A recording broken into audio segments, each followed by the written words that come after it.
শুভ সকাল বন্ধুরা।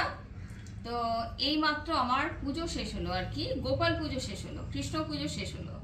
কালকে রাতের বেলা তো দেখিয়েছি, সব কিছু রেডি করেছিলাম, ঠাকুরের ভোগ বানাচ্ছিলাম আর কি।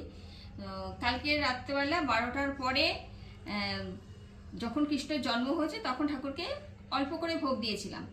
আর আজকে সকালবেলা আর কি এখন সমস্ত কিছু সুন্দর করে সাজিয়ে, ফুল টুল দিয়ে ভালো করে সাজিয়ে টাজিয়ে সুন্দর করে পুজো করেছি।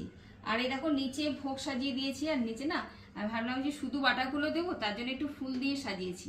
আর দেখতে ভালো লাগছে না, বেশ কালারফুল লাগছে। আর সকালবেলা না সুজি আর লুচিটা বানিয়েছি, বুঝেছো।